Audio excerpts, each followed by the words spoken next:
Bismillah. Innal hamdalillah nahmaduhu wa nasta'inuhu wa nastaghfiruh wa na'udzu billahi min shururi anfusina wa min sayyiati a'malina. May yahdihillahu fala mudhillalah wa may yudlil fala hadiyalah. Wa asyhadu an la ilaha illallah wahdahu la syarikalah wa asyhadu anna Muhammadan abduhu wa rasuluh. Amma ba'du. Alhamdulillah fi hada al-yawm yawmul khamis Lailatul Jum'ah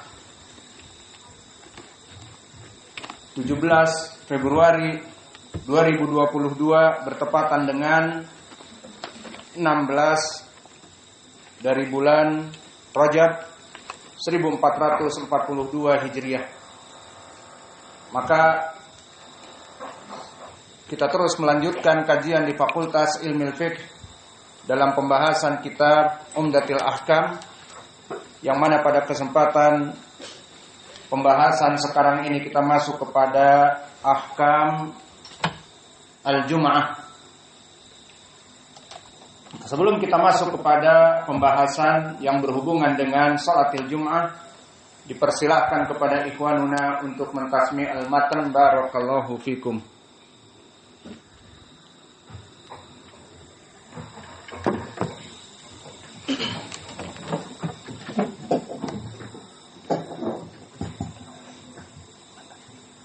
Qala al-Maqdisi rahimahullah an babul Jum'ah an Abdullah bin Umar radhiyallahu anhu qala kana anna Rasulullah sallallahu alaihi wasallam qala man jaa'a minkum al-jum'ah falyaghtasil wa anhu anna Rasulullah sallallahu alaihi wasallam yakhutubu khutbatain wa huwa qa'imun yafsilu bainahuma bijulus.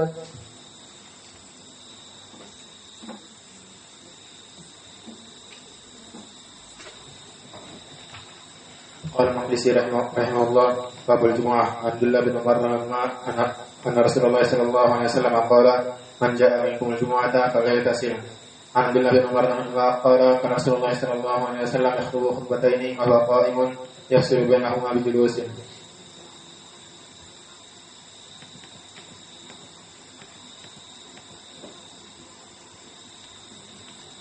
Bismillahirrahmanirrahim. Qala al-mu'allif rahimahullah ta'ala babul Jum'ah an Abdullah bin Umar radhiyallahu anhuma anna Rasulullah sallallahu alaihi wasallam qala man jaa'a minkum al-jum'ah falyaghtasil wa anhu radhiyallahu anhuma kana Nabi sallallahu alaihi wasallam yakhutubu khutbataini wa huwa qa'imun yafsilu bainahuma bijulus.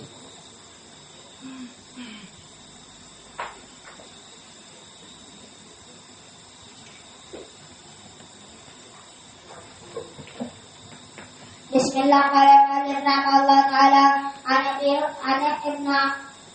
Abdullah bin Umar radhiyallahu anhu qala Rasulullah sallallahu alaihi wasallam man jaa'a minkum al-jum'ata falyaghtasil wa anhu an Abdullah bin Umar radhiyallahu anhu qala kana Rasulullah sallallahu alaihi wasallam yakhutubu khutbataini wa huwa qa'imun yafsilu bainahuma bijulusin. Bismillah. Qala al-muallif al-Maqdisi rahimahullah fi kitabih Umdatul Ahkam an Jabir bin Abdullah radhiyallahu anhuma, dari sahabat yang agung Jabir bin Abdullah radhiyallahu anhuma. Maka Jabir bin Abdullah barakallahu fikum seorang sahabi yang mana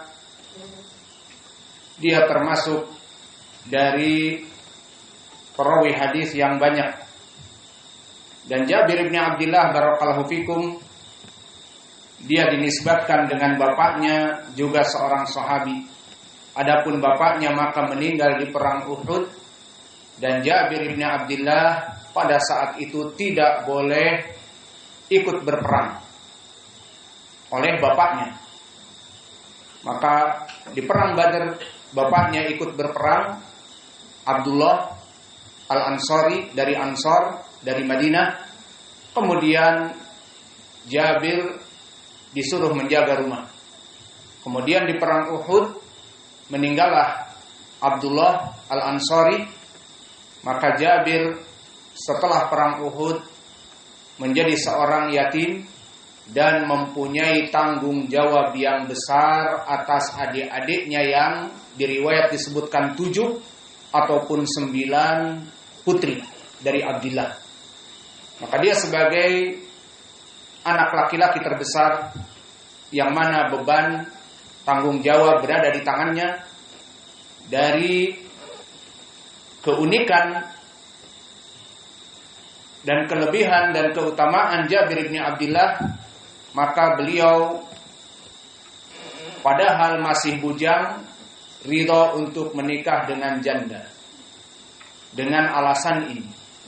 Seperti di hadis yang muttafaqun alaih, di saat Nabi mendengar bahwa Jabir bin Abdillah menikah, maka Nabi bertemu dengan beliau dan berkata, "Hal tazawwaj? Apakah kamu telah menikah?" "Na'am ya Rasulullah." "Bikran am sayyiba?" Kamu menikahi janda ataupun perawan? Maka Jabir bin Abdillah yang masih muda dan belum pernah mempunyai seorang istri, tentunya seperti kebanyakan laki-laki kita menikah apa? Perawan. Sama-sama bujang, maka menikahi perawan.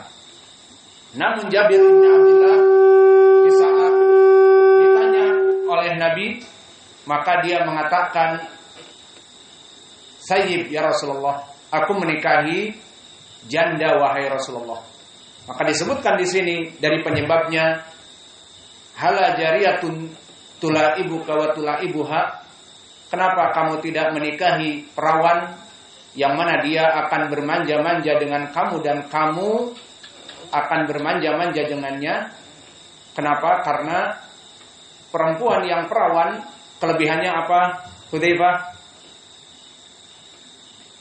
Kenapa perawan dilebihkan dari janda? Siapa yang jawab dari orang-orang yang sudah menikah? Abu Nasr.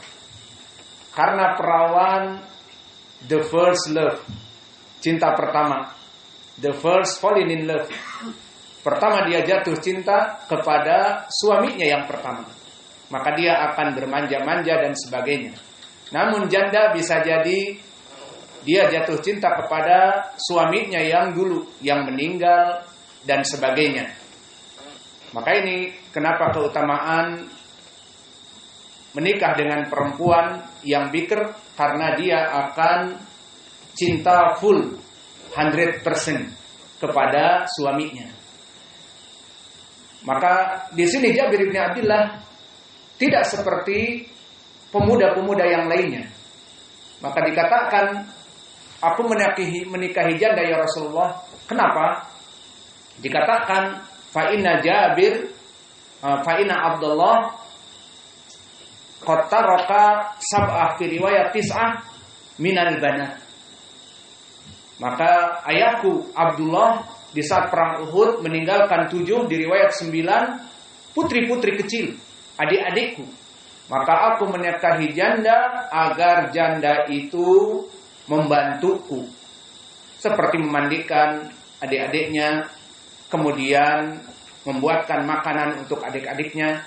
Kalau dia menikahi perawan, maka perawan itu akan bermanja-manja kepada Jabir, di pangkuan Jabir radhiyallahu anhu au anhuma. Maka di sini dipilih janda karena janda sudah berpengalaman. Maka inilah dari keutamaan Jabir bin Abdillah, dan dia termasuk minal muksirin fi riwayatil athar. Ranking keberapa?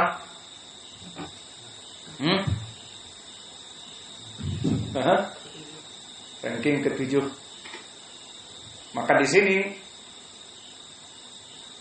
Jabir bin Abdillah radhiyallahu anhuma meriwayatkan dari Nabi, ja'a rajulun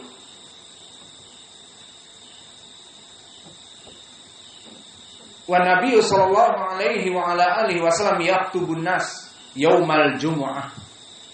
Datang seseorang dan Nabi sedang khutbah Jumat. Datangnya kemana? Ke rumah atau ke warung? Ke masjid, karena Nabi sedang khutbah. Khutbah Jumat di mana? Di masjid, tidak di pasar, di depan BRI. Tidak, tetapi di depan di dalam masjid.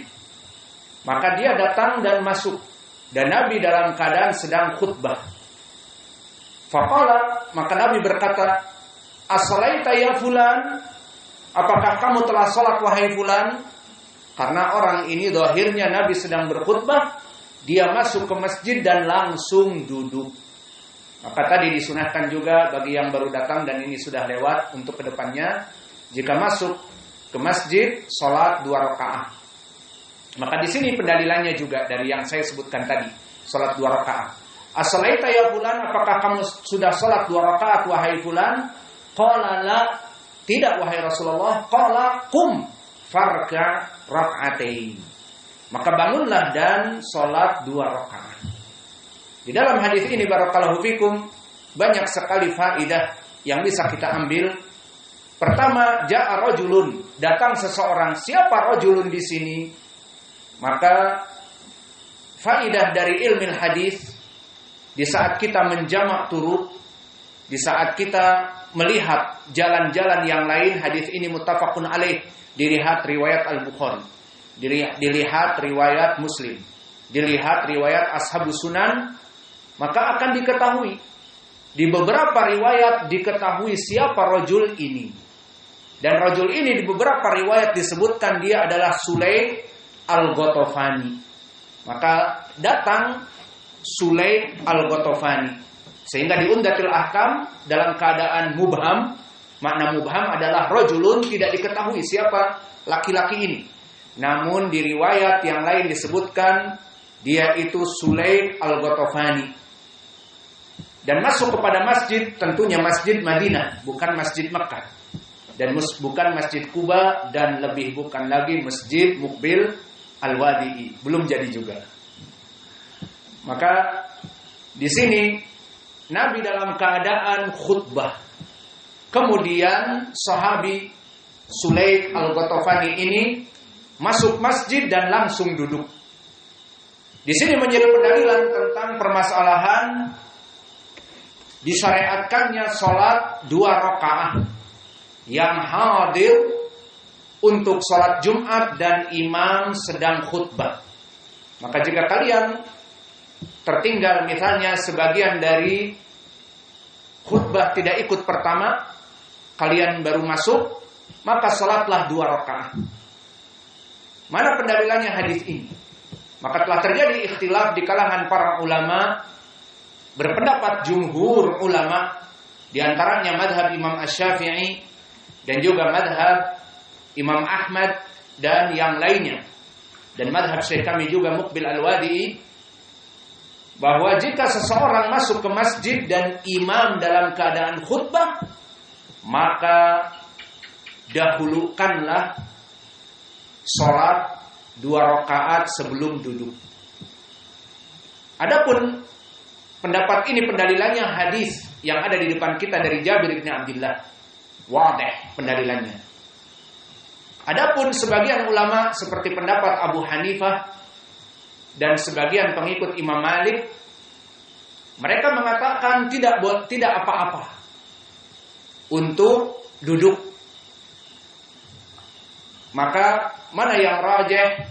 Yang rajih adalah salat 2 rakaat sesuai dengan hadis ini. Maka di hadis ini jelas pendalilan tentang salat 2 rakaat sebelum kita duduk. Bagi soal di sini, the big question, pertanyaan yang besar.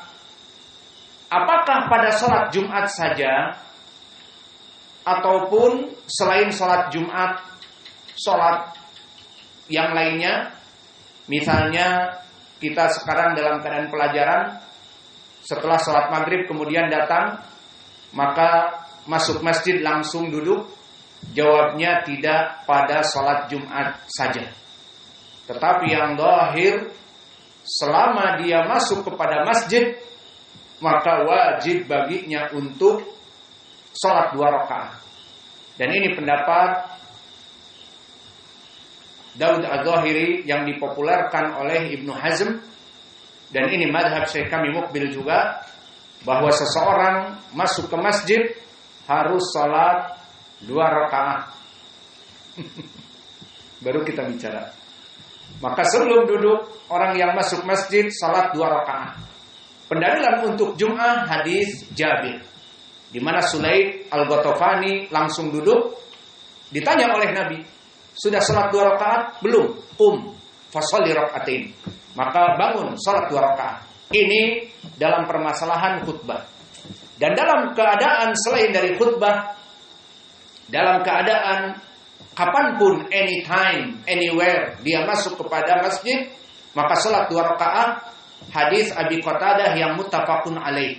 Sama-sama hadisnya muttafaqun alaih, tidak ada keraguan padanya. Berkata Rasulullah sallallahu alaihi wa ala alihi wasallam, "Idza dakhala ahadukumul masjid falyarka rak'atain." Barang siapa di antara kalian yang masuk ke masjid, falyarka rak'atain. Maka di sini Daud Adh-Dhahiri dan Ibnu Hazm dan Syekh kami Muqbil, dan ini wallahu a'lam yang rajih, barang siapa yang masuk masjid dia harus salat 2 rakaat, hukumnya wajib. Mana pendalilan wajib? Kalimat falyarka rak'atain. Apa i'rabnya falyarka? Yarka fi'lun mudhari' majzum dengan lam amr. Di ilmu usul, lam amr masuk kepada fi'lun mudhari' memberikan makna wajib. Seperti ucapan Allah apa misalnya? Falyabudu rabb hadzal bait misalnya. Maka falyabudu, apa i'rab ya'budu? Fi'lun mudhari' majzum bilam amr wa alamatu jazmihinya apa? Indak ya Riyaldi. Wa alamatu jazmihinya hadfun nun, limada? Li'annahu min amzilatil khamsah, yaf'alani, taf'alani, yaf'aluna wa taf'aluna wa taf'alina. Maka di sini majzum dengan hadfin nun. Fal ya'budu, asalnya ya'buduna. Masuk lam amr fal ya'budu. Begitupun di sini fal yarka, maka yarka filun mudhari' majzum dengan lam amr di ilmu usul memberikan makna wajib. Maka pendapat ulama, barang siapa yang masuk kepada masjid jangan duduk, tetapi dia harus sholat 2 rakaat. Nah, coba kita lihat ini, langsung duduk. Baru kita bahas. Al-muhim, itulah dari hukum syar'i yang bisa kita ambil di hadis ini. Dan faedah dari hadis ini juga, selain tentang permasalahan barang siapa yang masuk kepada masjid melaksanakan sholat 2 rakaat, juga di sini ada faedah. Faedah tentang bolehnya imam berbicara yang mana dia keluar dari materi. Misalnya Nabi di sini sedang khutbah Jumat. Misal kita katakan materinya tentang akidah. Misal. Kemudian melihat Sulaik Al-Ghatafani duduk langsung